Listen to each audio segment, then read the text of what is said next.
साध संगत जी, the inspired stories channel पर आपका बहुत बहुत स्वागत है। वीडियो शुरू करने से पहले कृपया आप मेरे चैनल को सब्सक्राइब जरूर करें और साथ में बेल आइकन को भी दबा दें ताकि मेरे नए वीडियो का नोटिफिकेशन आपको मिल जाए।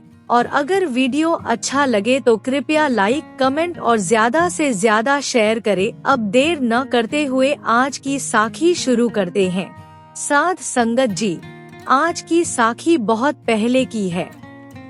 भारतवर्ष के एक शहर काशी में बहुत बड़े संत रहते थे। उनका नाम संत रविदास जी था। संत रविदास जी चमार जाति से थे। संत रविदास जी जूते गांठने का काम करते थे। संत रविदास जी ईश्वर के बहुत बड़े भक्त थे। अपना ज्यादातर समय संत रविदास जी भक्ति में लगाते थे। संत रविदास जी लोगों को भी भक्ति करने का उपदेश देते थे, क्योंकि संत रविदास जी का मानना था कि ईश्वर ने मनुष्य जन्म दिया ही इसलिए है ताकि मनुष्य ईश्वर की भक्ति कर सके। एक दिन गांव के दो ब्राह्मण गंगा स्नान करने के लिए जा रहे थे। रास्ते में उन्हें संत रविदास जी मिले। उसने संत रविदास जी से कहा, रविदास, मैं गंगा स्नान करने के लिए जा रहा हूँ, क्या तुम मेरे साथ चलना चाहोगे? रविदास ने उनकी बात सुनकर कहा, पंडित जी, यदि मन चंगा तो कठौती में गंगा, मैं गंगा स्नान करने नहीं जा रहा।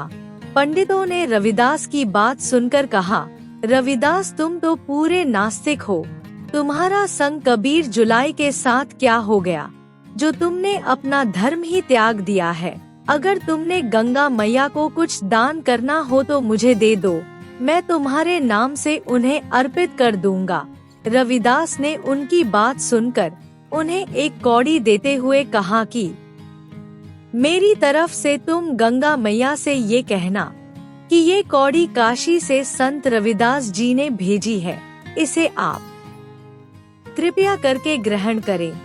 और एक बात याद रखना, यदि गंगा मैया स्वयं अपने हाथों से कौड़ी ग्रहण करे तो ही देना, नहीं तो इसे लाकर वापस मुझे दे देना।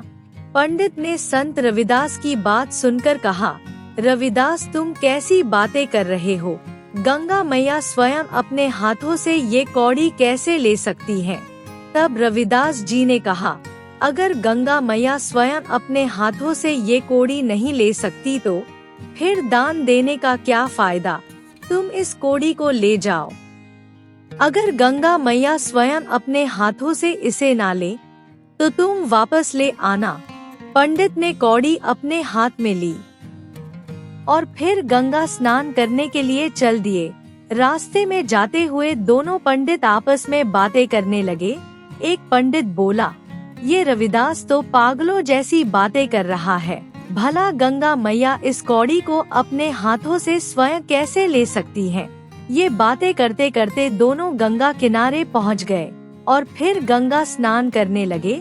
गंगा स्नान करने के बाद पंडित ने कौड़ी निकाली और उसे गंगा मैया को अर्पित करने के लिए अपने हाथ में ले ली और फिर आंखें बंद करके गंगा मैया से बोले, हे गंगा मैया, ये कौड़ी संत रविदास जी ने आपके लिए भेजी है, कृपया आप इसे ग्रहण कीजिए। तभी पंडितों ने एक चमत्कार दिखा जिसे देखकर वो हैरान रह गए। गंगा मैया ने हाथ निकालकर कौड़ी ले ली और फिर दूसरे हाथ से पंडित जी को एक सोने का कंगन दिया जो बहुत ही सुंदर और कीमती था। पंडित ने जब ये देखा तो अपने शिष्य से बोला, ये तो चमत्कार हो गया। गंगा मैया ने स्वयं अपने हाथों से संत रविदास की कौड़ी स्वीकार कर ली। तभी उसे गंगा मैया की आवाज सुनाई दी। गंगा मैया कह रही थी कि ये कंगन मेरे भक्त संत रविदास को दे देना और उनसे कहना कि आपने कौड़ी देकर मुझे कृतार्थ कर दिया है। मैं भला इसके बदले में आपको क्या भेंट दे सकती हूँ, इसलिए मेरी तरफ से ये छोटी सी भेंट उन्हें दे देना। पंडित ने गंगा मैया के हाथों से कंगन लिया और उसे लेकर चल दिया। पंडित जी ने जब इतना कीमती कंगन देखा तो उसके अंदर लालच जाग गया। वो सोचने लगा कि अगर मैं ये कंगन राजा को भेंट में दूंगा तो राजा इसके बदले में मुझे बहुत सारी धन दौलत दे देगा। ये सोचकर पंडित कंगन लेकर राजमहल की तरफ चल दिया और वहां जाकर राजा से मिला।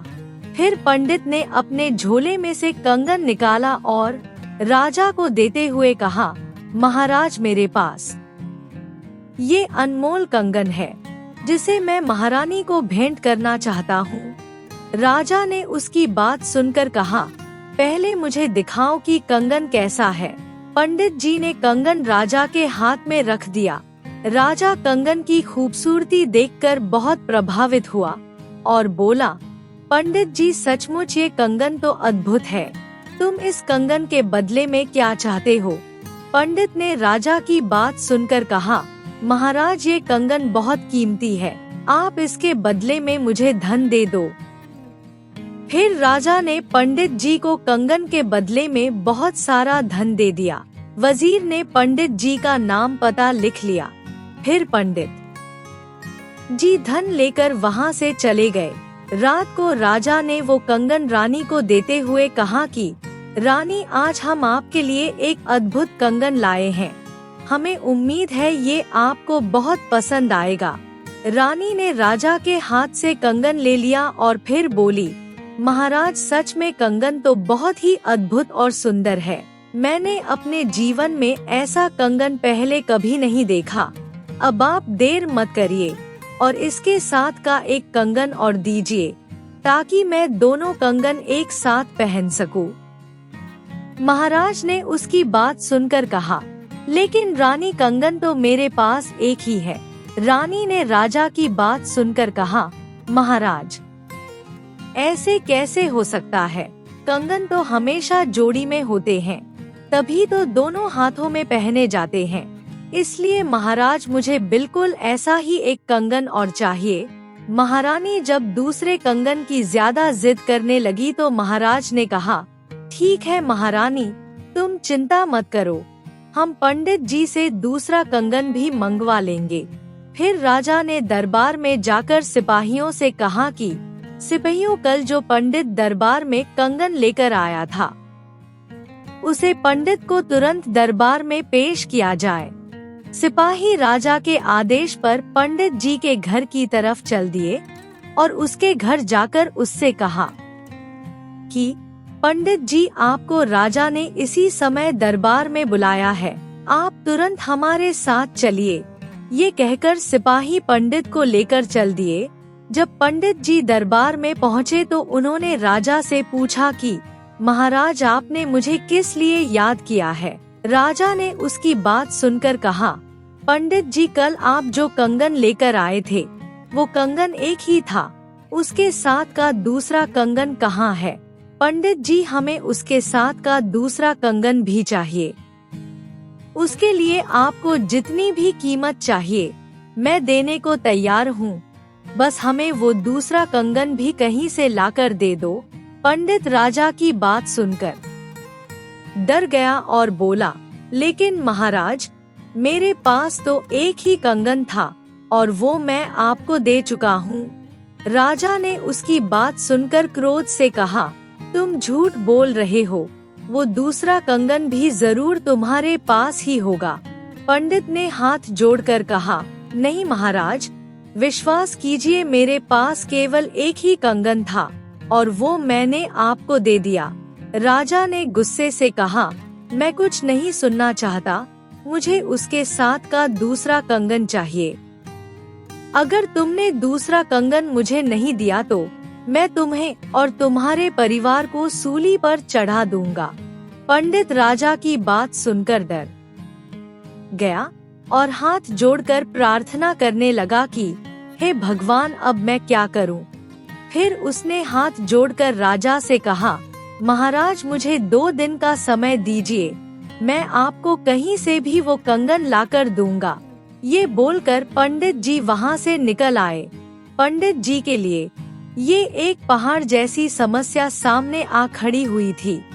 पंडित काशी में सभी गहने बनाने वाले सुनारों के पास गया, लेकिन किसी के पास वैसा कंगन नहीं मिला जैसा राजा को चाहिए था। अब पंडित सोचने लगा कि मैंने हर जगह तलाश कर लिया, लेकिन मुझे वैसा कंगन नहीं मिला जैसा मुझे गंगा मैया ने दिया था। हे प्रभु, अब मैं क्या करूं? अगर मैंने महाराज को दूसरा वैसा कंगन नहीं दिया तो राजा मुझे और मेरे परिवार को खत्म कर देगा। फिर उसके दिमाग में उपाय आया। उसने सोचा कि अब तो मुझे रविदास ही इस मुसीबत से निकाल सकता है। आखिर में पंडित जी संत रविदास जी के पास पहुँचे और जाकर उनसे अपनी गलती के लिए माफी मांगी और फिर कहा, हे रविदास जी, मुझे मेरी गलती के लिए माफ कर दीजिए। रविदास ने उसकी बात सुनकर पूछा कि पंडित जी, ऐसी कौन सी बात हो गई है जिसके लिए आप मुझसे माफी मांग रहे हो? पंडित ने रविदास जी से कहा कि आपने जो कौड़ी मुझे गंगा मैया को देने के लिए दी थी, वो कौड़ी गंगा मैया ने अपने हाथों से स्वयं स्वीकार कर ली थी और बदले में मुझे गंगा मैया ने एक कीमती कंगन दिया था और साथ में ये भी कहा था कि वो कंगन मैं आपको दे दूं। परंतु कीमती कंगन को देखकर मेरे मन में लालच आ गया और फिर मैंने धन के लालच में वो कंगन राजा को दे दिया। लेकिन रविदास जी, अब राजा ने मुझे वैसा ही दूसरा कंगन लाने के लिए कहा है और साथ में ये भी कहा है कि अगर मैंने दूसरा कंगन लाकर उन्हें नहीं दिया तो वो मुझे और मेरे परिवार को सूली पर चढ़ा देंगे। इसलिए रविदास जी, अब आप ही मुझे और मेरे परिवार को राजा के कहर से बचा सकते हैं। मेरी आपसे हाथ जोड़कर विनती है कि आप मेरी मदद कीजिए। मैं हमेशा आपका ऋणी रहूंगा। इस तरह पंडित ने संत रविदास जी के आगे गिड़गिड़ा कर हाथ जोड़कर अपने परिवार की जिंदगी की भीख मांगी। संत रविदास ने पंडित जी की बात सुनकर कहा, पंडित जी, आप माफी के लायक तो नहीं है, लेकिन आपके परिवार पर मुसीबत आई है, इसलिए मैं आपकी मदद जरूर करूंगा। फिर रविदास ने पंडित जी से कहा, पंडित जी, आप इस कठौती के पानी में हाथ डालिए और गंगा जी से कहिए कि हे गंगा मैया, भक्त रविदास जी की प्रार्थना है कि आप इस कठौती में आए और एक वैसा ही कंगन और दे दीजिए जैसा आपने पहले दिया था। ऐसा बोलकर पंडित ने उसे कठौती के पानी में हाथ डाला तो उसके हाथ में 4 कंगन आ गए। रविदास ने 4 कंगन देखकर पंडित जी से कहा कि पंडित जी, आप इनमें से एक कंगन ले लीजिए और बाकी के कंगन गंगा मैया को वापस लौटा दो। अगर आपने ऐसा नहीं किया तो तुम्हारे ऊपर इससे भी खतरनाक मुसीबत आ जाएगी।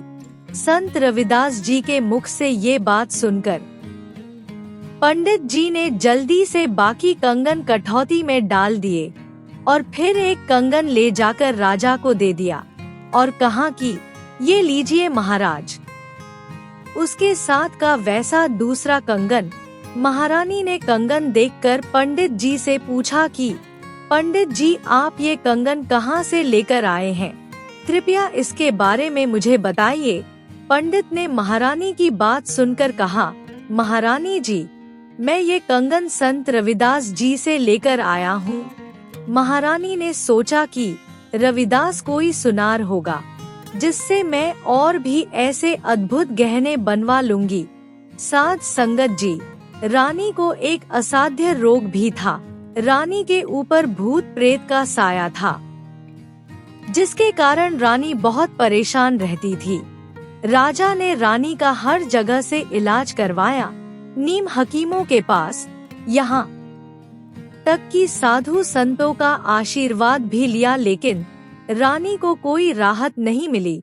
रानी ने पंडित जी से संत रविदास का पता ले लिया था। अगले दिन रानी सैनिकों को साथ लेकर संत रविदास के पास पहुंची। जब रानी ने संत रविदास जी को देखा तो वो उनसे बहुत प्रभावित हुई।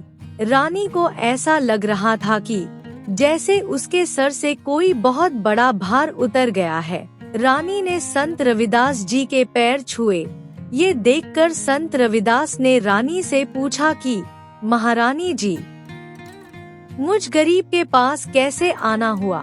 रानी ने संत रविदास की बात सुनकर कहा, गुरुजी, मैं तो आपको सुनार समझ कर आई थी, लेकिन यहाँ आपके दर्शन करके मेरा जीवन धन्य हो गया। मेरा जीवन बीमारी के कारण नरक बन गया था। जैसे ही आपके दर्शन हुए सब ठीक हो गया।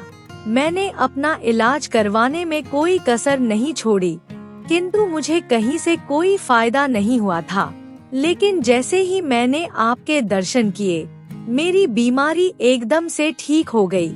आज मैं अपने आप को बहुत हल्का महसूस कर रही हूँ और मुझे ऐसा महसूस हो रहा है कि जैसे मेरे शरीर में जान आ गई हो। संत रविदास ने रानी बात सुनकर कहा, महारानी जी, आपके पास भौतिक धन तो बहुत सारा है और ये सब कुछ आपके पूर्व जन्म के कर्मों का फल है। अगर आप भविष्य में भी सुख समृद्धि पाना चाहती हैं, तो आपको वर्तमान में भी अच्छे कर्म करने होंगे। इसलिए जीवन में भक्ति धन भी इकट्ठा करो। रानी ने संत रविदास जी की बात सुनकर कहा, गुरुजी, मैं बहुत दान पुण्य करती हूँ, गरीब और भूखे लोगों को खाना भी खिलाती हूँ और हर पूर्णमासी को भंडारा भी करती हूँ और हमारे राज्य में जितने भी साधु संत हैं, सबको भोजन भी करवाती हूँ। संत रविदास ने रानी की बात सुनकर कहा, महारानी जी, बिना गुरु के बनाया गया भोजन और दान सब व्यर्थ है। संत रविदास की बात सुनकर रानी ने कहा, गुरुजी, मैंने एक संत को अपना गुरु भी बनाया है। संत रविदास ने उसकी बात सुनकर कहा, महारानी जी, संत भी पूरा होना चाहिए, क्योंकि नकली और ढोंगी गुरु आपके लिए कुछ नहीं कर सकता। आप एक बात सोचो, आपने गुरु भी बना रखा था, लेकिन उसके बाद भी आप दुख भोग रही थी। क्या फायदा हुआ आपको ऐसे गुरु से? जब तक गुरु पूरा नहीं होगा, आपको कोई फायदा नहीं हो सकता। महारानी संत रविदास की बात सुनकर सोच में पड़ गई और फिर बोली, गुरुजी, आप सही कह रहे हो। फिर महारानी ने हाथ जोड़कर संत रविदास जी से कहा कि गुरुजी, आप मुझे भी अपना शिष्य स्वीकार कीजिए और मुझे भी नाम दीक्षा दे दीजिए और अपने शरण में ले लीजिए। फिर संत रविदास जी ने महारानी को गुरु मंत्र दिया। फिर महारानी ने संत रविदास जी से कहा, गुरुजी, इस बार पूर्णमासी पर मैं आपके नाम का भंडारा करूंगी, इसलिए आप मेरे घर में जरूर पधारना। संत रविदास ने उसकी बात सुनकर कहा, ठीक है रानी। निश्चित समय पर संत रविदास जी राजा के घर पहुँचे। वहाँ पर पहले से ही 700 पंडित और ब्राह्मण बैठे हुए थे। महारानी ने जब संत रविदास जी को देखा तो उन्हें एक ऊंचे सिंहासन पर बिठाया। फिर उसके बाद भंडारा शुरू हो गया। जमीन पर बैठे हुए ब्राह्मण संत रविदास जी को देखकर आपस में बातें करने लगे कि ये तो वही अछूत रविदास है। ये अछूत हमारे साथ बैठकर भोजन कैसे कर सकता है? हम उच्च कोटि के ब्राह्मण हैं। उसकी बात सुनकर दूसरे पंडित ने उसकी हाँ में हाँ मिलाते हुए कहा, तुम ठीक कह रहे हो। इस अछूत और नीच जाति वाले के साथ बैठकर हम खाना नहीं खाएंगे। ये बोलकर पंडित और ब्राह्मण उठ खड़े हुए और महारानी से बोले, महारानी, हम आपका भोजन स्वीकार नहीं करेंगे। महारानी ने उसकी बात सुनकर पूछा कि ऐसा क्यों? आप लोग ये भोजन क्यों नहीं स्वीकार करेंगे? तब पंडितों ने कहा कि ये अछूत रविदास सामने बैठा है, सबसे पहले इसे यहाँ से दूर करो, तभी हम भोजन ग्रहण करेंगे। महारानी ने उनकी बात सुनकर कहा, ये मेरे गुरु जी हैं, ये यहाँ से कहीं नहीं जाएंगे। संत रविदास जी सिंहासन से उठ खड़े हुए और महारानी से बोले, बेटी, तुम मेरी बात सुनो, मैं इन लोगों से दूर जाकर बैठ जाता हूँ। ये बोलकर संत रविदास जी पंडितों से दूर जाकर बैठ गए। उसके बाद सभी ब्राह्मण भोजन करने लगे। उसी समय वहाँ पर संत रविदास जी के 700 रूप बन गए और हर एक रूप ब्राह्मण के साथ खाना खाते हुए नजर आने लगा। तभी एक पंडित ने दूसरे पंडित से कहा कि है भाई, तेरे साथ वो अछूत रविदास खाना खा रहा है, इसलिए भोजन को छोड़ दे तू। तभी दूसरे पंडित ने कहा, अरे भाई, तेरे साथ भी अछूत रविदास खाना खा रहा है। ये चमत्कार देखकर सभी पंडित और ब्राह्मण हैरान रह गए कि हर एक के साथ एक एक रविदास बैठा हुआ है और खाना खा रहा है। वो हैरान हो गए कि ऐसा कैसे हो सकता है। इस तरह प्रत्येक पंडित के साथ रविदास जी भोजन करते हुए नजर आए। उधर रविदास जी दूर बैठे हुए कहने लगे कि हे पंडितों, आप मुझे क्यों बदनाम कर रहे हो? देखो, मैं तो आपसे इतनी दूर यहाँ पर बैठा हूँ। इस चमत्कारी दृश्य को राजा रानी और सभी मंत्रीगण हैरान होकर देख रहे थे। फिर संत रविदास जी ने अपने अंदर सोने का जनेऊ दिखाया। फिर संत रविदास जी ने ब्राह्मणों को उपदेश दिया और कहा कि हे ब्राह्मण गणों, व्यक्ति ब्राह्मण अपने कर्मों के द्वारा होता है, किसी जाति से नहीं। मुझे देखो, मैं वास्तव में ब्राह्मण ही हूँ और मैं जन्म से ही ब्राह्मण हूँ। संत रविदास जी ने कुछ देर वहाँ पर सत्संग किया और कहा कि सच्चा ब्राह्मण वही होता है जो कोई बुराई ना करे, धर्म और पाखंड ना फैलाएं, लोगों को रास्ते से भटकाने वाला कभी ब्राह्मण नहीं हो सकता। जो मनुष्य हमेशा अपने अंदर प्रत्येक प्राणी के लिए दया भाव रखता है और पूर्ण परमात्मा की सच्ची भक्ति करके अपने मनुष्य जीवन को सफल करता है, फिर वो 700 ब्राह्मण और संत रविदास जी के आश्चर्यचकित करने वाले चमत्कार को देखकर उनके शिष्य बन गए और फिर संत रविदास जी के कहे अनुसार ईश्वर की भक्ति करने लगे। साध संगत जी, ब्राह्मण के वस्त्र पहनने से कभी कोई ब्राह्मण नहीं हो जाता। ब्राह्मण के अंदर दया भाव होता है, लोगों की मदद करने की लालसा होती है। सच्चा ब्राह्मण वही होता है। अगर आप भी सच्चा ब्राह्मण बनना चाहते हैं तो आपको भी संत रविदास जी के कहे अनुसार परमात्मा की सच्ची भक्ति करनी चाहिए और बिना नागा उसको याद करना चाहिए। साध संगत जी, हमें भी इस कहानी से शिक्षा लेते हुए कभी किसी को नीचे या अछूत नहीं समझना चाहिए। ईश्वर ने सभी मनुष्यों को एक समान बनाया है और हमें ये ताकत भी दी है कि हम एक दूसरे को समझ सके और उनकी मदद कर सके। लेकिन हम लोग यहाँ पर जाति और धर्म में उलझ गए हैं। ये सोचने वाली बात है कि जब ईश्वर की नजर में कोई अछूत या नीच नहीं होता तो फिर हम मनुष्य कौन होते हैं, किसी को अछूत कहने वाले। साध संगत जी, ईश्वर एक है और हम सभी उसके बच्चे हैं। जब हमारा बाप एक है तो ऊंची जाति या नीची जाति वाले कैसे हो सकते हैं?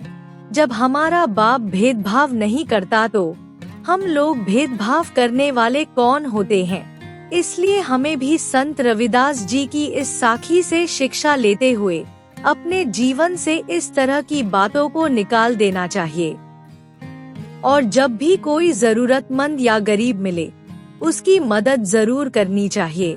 साध संगत जी, अगर आपको आज के साखी अच्छी लगी हो तो कृपया लाइक, कमेंट और शेयर जरूर करें। आपके प्यार और स्नेह के लिए बहुत बहुत धन्यवाद।